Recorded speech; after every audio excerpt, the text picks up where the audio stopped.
everyone, welcome back to another LEGO Star Wars review. Today I have the Desert Skiff and Sarlacc pit, which released this past August 1st. Set number 75396, 558 pieces, retails for $80, comes with 6 minifigures, with one of those minifigures being one of the 25 years of LEGO Star Wars exclusive minifigure, 9nub, which is a very awesome character to get.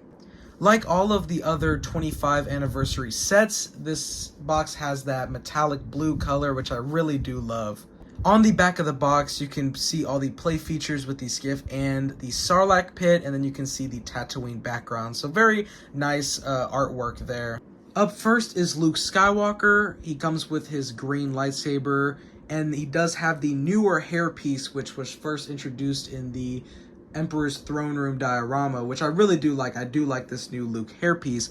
Also, the torso and leg printing is very nice. You can see the robes that he has on, and I believe this is new for this Luke minifigure, so that is very cool.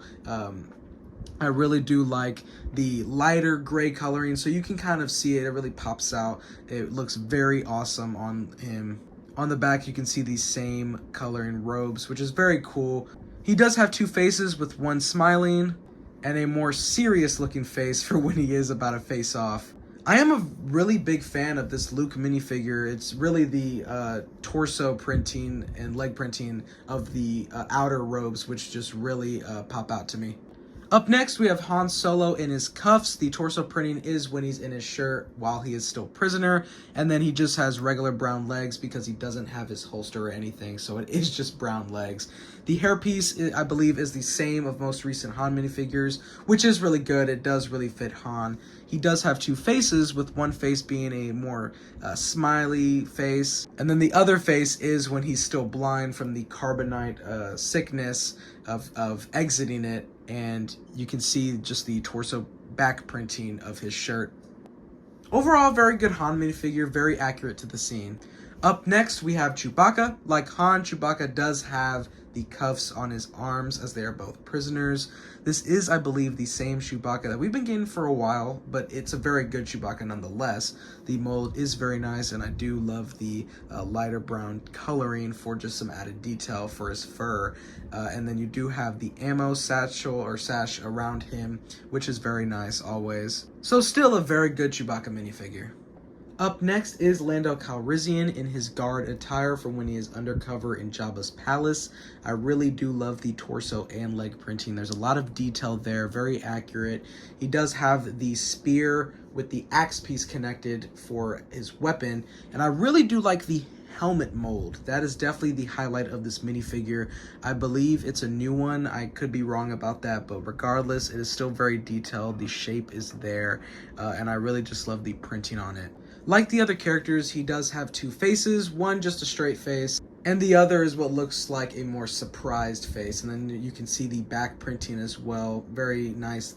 The highlight of this fig, of course, is the helmet mold. I really do like it, but overall, this is a very nice Lando fig while he is in that guard attire.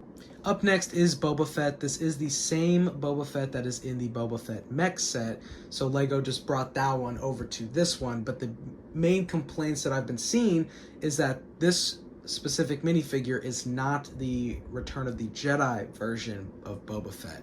It's still the Empire Strikes Back version, and if you're wondering what the differences are, it's really with coloring and minor differences on the on his chest plate and leg printing, but the leg and arm of this Boba Fett is a more bluish color, like in Empire Strikes Back, but in Return of the Jedi, it's more what the torso color is of this minifigure, more light gray or gray. So that's definitely some complaints, and LEGO has done a Return of the Jedi Boba Fett before, so I don't see why they didn't decide to do it with this set, being as the set is Return of the Jedi, and it's really the only time you see him in Return of the Jedi, so it definitely is easier to do that, and you know, it's really just the only scenes that he appears in. But I mean, other than that, I mean, this Boba Fett still is very detailed with the leg and arm printing.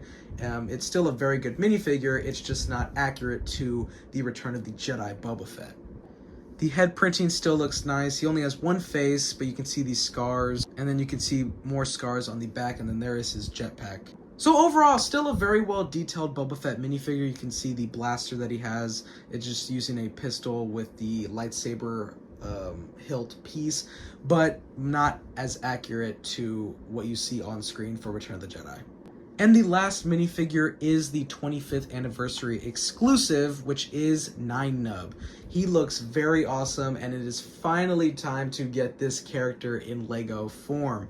I really love the torso and leg printing. You can see the holster and pockets of his pants, which is very awesome. And he does have the red undershirt with the black jacket, which looks very awesome. The head mold definitely is the highlight of this minifigure. It looks so perfect. It looks very awesome. And then on the back is just the rest of his torso printing, and then you can see the back of the head mold as well. Just good from all angles. Definitely a character worth being an anniversary minifigure. So the set does have 2 instruction manuals. The first one builds the Sarlacc pit, and the second one builds the desert skiff.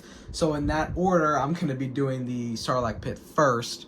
So one difference about this Sarlacc pit compared to other desert skiff sets, because there have been other iterations with this one being the most recent, is, well, there's a lot of exterior detail to the actual Sarlacc pit. You can see the sand enclosure around it, and it definitely is very bulkier and bigger.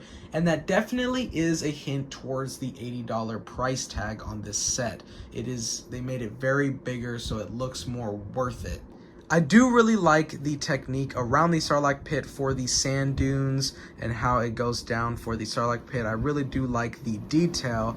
And then on the back are 2 Technic pieces, which is kind of the play feature for the Sarlacc pit, which just moves its tentacles any which way you want, just like that, for when you're, playing with the Sarlacc pit.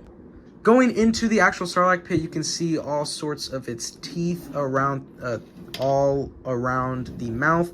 And then here is the actual mouth of the Sarlacc pit. It can open and close, and there is enough space to fit Boba for when he falls in there and ultimately disappears until he reemerges later on.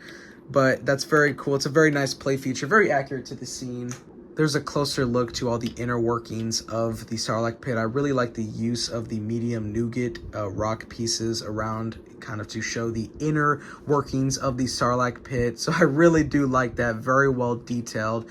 And, despite the price tag being $80, this is a very nice Sarlacc pit build. Probably the biggest that we've gotten and the most detailed in my opinion. And then finally, here is the Desert Skiff. I really do like this build. My one only complaint, or not really complaint, is the front of it looks a little too sharp than what it looks in the movie.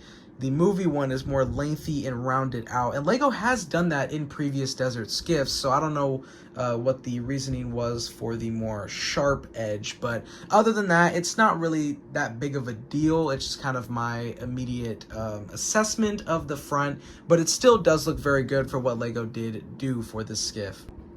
So there's plenty of space for all the minifigures that come in this set. Starting off with the most notable play feature is, of course, the platform that Luke stands on right as he's about to jump, and it just slides out like that. I really do like using that technique. You just push it on this side, and it just comes out like that, and it will not fall out because of the piece back here. So then you can just take Luke, and he can stand at the edge like that. I really do like that play feature and the way they did it. It was definitely a very nice technique. And here's the skiff all filled out with the characters that come in this set. Definitely enough room for all of them. Here at the front is the steering. There is a platform for a minifigure there, and here are the controls. Looks very nice, very detailed. I like the different techniques to build this. And then on both sides are these elastic pieces that you bend. I like the use of those, definitely very detailed and a good choice there. Moving on to the back are the engines. I really like the way they look. They look very awesome.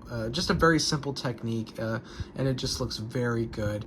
And then on each side is the steering vane that's used for the steering and angling. So I really do like the use of Sensei Wu's hat, as he's the only character that I can think of right now that had this hat piece. But I really like the way it blends in with this entire build, and it just looks very nice on each side. Definitely one of my favorite parts of this set. There is one more play feature with this skiff specifically, is this rail is not attached to the ground, and honestly, obviously mine's not staying down, which is a bit of a hassle, but it basically slides left as Lando falls based off the box.